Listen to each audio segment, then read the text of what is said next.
This is a war that should have never happened. It's a war the Russians tried repeatedly to settle on terms that were very, very beneficial to Ukraine and us. The major thing they wanted was for us to keep NATO out of the Ukraine.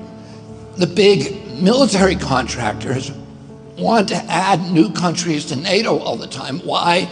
Because then that country has to conform its military purchases to NATO weapon specifications, which means certain companies, Northrop Grumman, Raytheon, General Dynamics, Boeing, and Lockheed, get a trapped market. In March of 2022, we committed $113 billion. Just to give you an example, we could have built a home for almost every homeless person in this country. We then committed another $24 billion since then, 2 months ago, and now President Biden's asking for another $60 billion. But the big, big expenses are going to come after the war, when we have to rebuild all the things that we destroyed. Mitch McConnell was asked, can we really afford to spend $113 billion to Ukraine? He said, don't worry. It's not really going to Ukraine.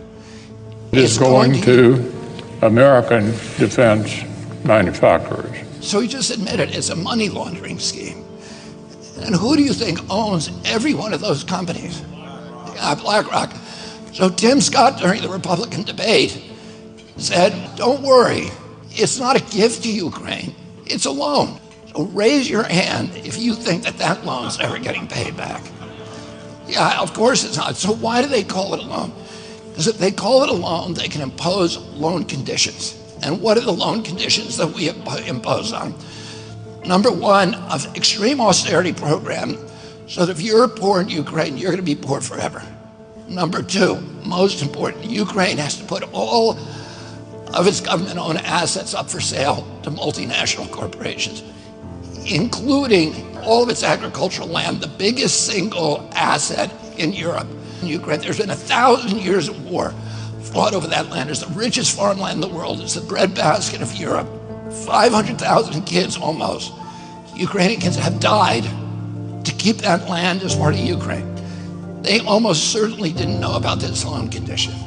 They've already sold 30% of it. The buyers were DuPont, Cargill, and Monsanto. Who do you think owns all of those companies? Yeah, BlackRock. And then in December, President Biden gave out the contract to rebuild Ukraine. And who do you think got that contract?